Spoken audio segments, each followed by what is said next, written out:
ជំរាបសួរខ្ញុំជា fan របស់ Lenovo ជាយូរយារណាស់មកហើយជាពិសេសទៅលើ product computer ហើយនៅពេលនេះ Lenovo បានបង្កើតទូរស័ព្ទ game ដំបូងរបស់ខ្លួនដោយដាក់ឈ្មោះថា Legion Pro ដើម្បីប្រជែងជាមួយនឹង ROG Phone ពី Asus, Black Shark របស់ Xiaomi និង Red Magic របស់ ZTE ជាដើមនិយាយពី spec របស់ Legion Pro គឺអាចប្រជែងជាមួយនឹង ROG Phone 3 បាននេះគឺជាវីដេអូបើកប្រអប់និងចាប់កាន់ Legion Pro ពី Hakly KH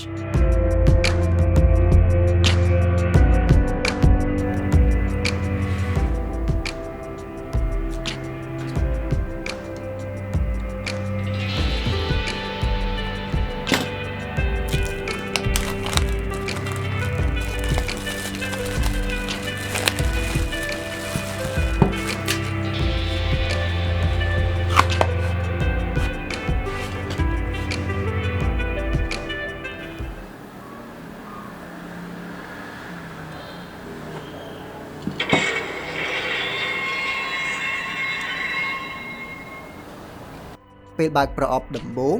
យើងឮសំឡេងរោឡើងបញ្ជាក់ថាយើងកំពុងតែចូលទៅក្នុងពិភព gaming ហើយនៅក្នុងប្រអប់មាន case រឹងនិងថ្លាមួយដែលការពារហ្គេមទូរស័ព្ទបានល្អវា design មកពិតជាឆ្លាតមែនទែនមានមជ្ឈុលចាក់ស៊ីមួយ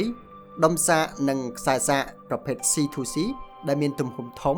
និង support ល្បឿនសាករហូតដល់45 វ៉ាត់នេះមិនមែនជាវីដេអូ review ទេព្រោះមែនតើទៅខ្ញុំមិនសូវបានលេងហ្គេមច្រើននោះទេដូច្នេះខ្ញុំក៏មិនអាចបង្ហាញលម្អិតអំពីបទពិសោធន៍នៃការលេងហ្គេមបាននោះទេវីដេអូនេះអាចហៅបានថាជាវីដេអូចាប់កាន់បូកនឹងចំណាប់អារម្មណ៍ចំពោះវត្តមានថ្មីរបស់ទូរស័ព្ទហ្គេមថ្មីរបស់ក្រុមហ៊ុន Lenovo ដូចនឹង ROG Phone 3 ដែរវាគឺជាទូរស័ព្ទកំពូលល្បឿន Chip Snapdragon 865 បូក RAM ចំនួនថ្មី LPDDR5 ពី 8GB 12GB និង 16GB អង្គចងចាំល្បឿនលឿន UFF 3.1 ទំហំ 128GB 256GB និង 512GB អេក្រង់ល្បឿនកប់រហូតដល់ 144Hz ថ្មទំហំធំ 5000 mAh និងសាកថ្មលឿនកម្រិត 45 វ៉ាត់តែយើងអាចសាកតាម USB Type C ទាំងពីរបានមួយនៅខាងក្រោមនិងមួយទៀតនៅចំហៀងអញ្ចឹងសរុបទៅគឺយើងអាចសាកបានរហូតដល់ 90 វ៉ាត់ហើយមាន speaker stereo ដែលបាញ់ចំមុខរបស់យើងហើយវាឮខ្លាំងល្អមែនទែន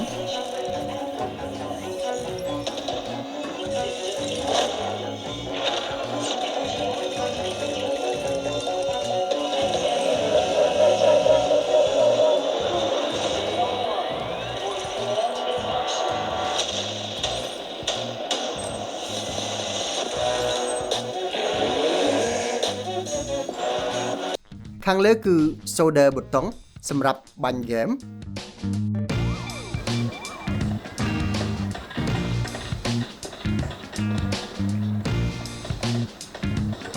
ហើយកាមេរ៉ាគឺហូតចេញពីតួ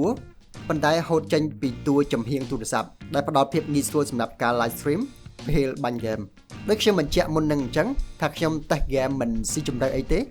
តែខ្ញុំមានចំណង់ចំណូលចិត្តទៅលើការទស្សនារឿងនៅលើទូរស័ព្ទអញ្ចឹងខ្ញុំនិយាយអំពីអេក្រង់និង speaker ពីរគ្រាប់របស់វាបន្តិចព្រោះថាវាពិតជាតាក់ចិត្តខ្ញុំខ្លាំងមែនទែនអេក្រង់ទូរស័ព្ទនេះមានទំហំ 6.6 អ៊ីងកម្រិតបង្ហាញ Full HD+ តែវាគឺជាប្រភេទ AMOLED ដែលបង្ហាញពណ៌ដិតនិងពន្លឺខ្លាំងល្អមាន HDR10+ ហើយចំពោះការមើលវីដេអូយើងនឹងទទួលនៅបទពិសោធន៍សំឡេងដែលមានគុណភាពខ្ពស់ speaker ទាំងពីរនេះអមនៅមុខអេក្រង់និងបាញ់ចំមុខយើងតែម្ដងវាឮបានខ្លាំងនិងមានគុណភាពបាសធ្ងន់ល្អហើយ motor optic feedback ក៏ញ័រទ្រឹតឆ្លើយតបបានល្អនៅខាងក្រោយយើងឃើញមានកាមេរ៉ាពីរគ្រាប់មួយគ្រាប់គឺជា lens gold 64 megapixel aperture 1.9 មួយគ្រាប់ទៀតគឺជា lens ទូលាយ ultra wide ទំហំ16 megapixel aperture 2.2 បែរមកខាងមុខវិញគឺជាកាមេរ៉ាហូតចេញពីគៀនទូរស័ព្ទកាមេរ៉ានេះមានទំហំ20 megapixel ដែលបើថតបញ្ឈរអញ្ចឹងវារាងវិចមុខបន្តិចតែបើត្រឡប់មកផ្ដេកអញ្ចឹងវិញគឺវាក៏ផ្ដល់ភាពងាយស្រួលសម្រាប់ការ live stream ដែរព្រោះពេលយើងលេងហ្គេមយើងក៏កាន់ទូរស័ព្ទផ្ដេកហើយកាមេរ៉ាហូតចេញនៅខាងលើហើយបើចិត្តអស់ថ្មយើងក៏អាចដោតថ្មតាមក្រោមដែលមិនទឹះដៃពេលចាប់កាន់លេងហ្គេមដែរ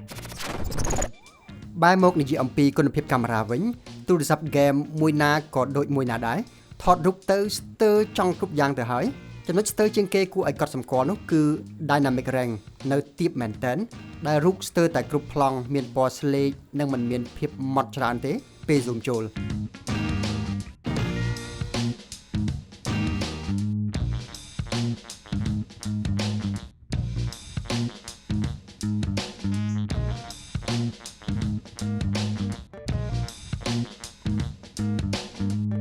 រីឯកាមេរ៉ាមុខវិញគឺថតរូបបានច្បាស់និងភ្លឺល្អតែបើនៅកន្លែងដែលមានពន្លឺទាបយើងអាចបើកពន្លឺដែលពន្លឺចាស់ពីអេក្រង់អាចបំភ្លឺមុខរបស់យើងដែលធ្វើឲ្យរូបភាព selfie អាចទទួលយកបានចំពោះមុខងារវីដេអូវាអាចថតបានកម្រិត 4K 30 frame ទាំងនៅលើកាមេរ៉ាស្តង់ដាខាងក្រោយនិងទាំងនៅលើកាមេរ៉ាទូលាយហើយកាមេរ៉ាមុខអាចថតបានត្រឹមតែ 1080p តែប៉ុណ្ណោះអញ្ចឹងនេះគឺជាគុណភាពវីដេអូ 4K ចេញពីកាមេរ៉ាក្រោយវាទប់លំនឹងមិនសូវបានល្អទេតែបើយើងឆ្លាស់មកប្រើ 1080 វាទប់លំនឹងបានអាចប្រើការបាននេះគឺជាវីដេអូ Full HD ចេញពីកាមេរ៉ាមុខ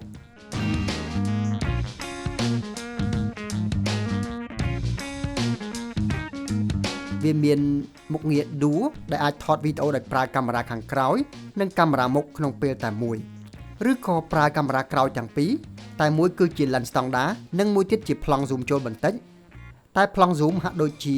ញ័រខ្លាំងបន្តិចហើយចំពោះ UI របស់ទូរស័ព្ទនេះក៏ដំណើរការបាន smooth ល្អនិងងាយស្រួលដូចជា UI ល្បីៗផ្សេងទៀតដែរវាមាន dark mode ដែលច្នៃឲ្យទាំងបង្ហាញខ្មៅនិងកាចទៀតផងថ្មរបស់ទូរស័ព្ទនេះមានទំហំ 2500 mAh ដែលមាន2គ្រាប់ហើយសរុបទៅវាមាន 5000 mAh ដែលអាចសាកបាន45វ៉ាត់ហើយសាកក្នុងរយៈពេល20នាទីយើងបានថ្ម 45% ពិតជាលឿនមែនទែន Lenovo បញ្ជាក់ថាយើងអាចលេងហ្គេមជាប់បានរហូតដល់7ម៉ោងហើយបើតាមបទពិសោធន៍ជាក់ស្ដែងនៃការប្រើរបស់ខ្ញុំវាពិតជាកាន់មែនទែនរាល់ការស្រកថ្មគឺពិតជាយឺតគួរឲ្យកត់សម្គាល់ផងដែរអ្នកអាចទិញ Lenovo Legion Pro ក្នុងតម្លៃ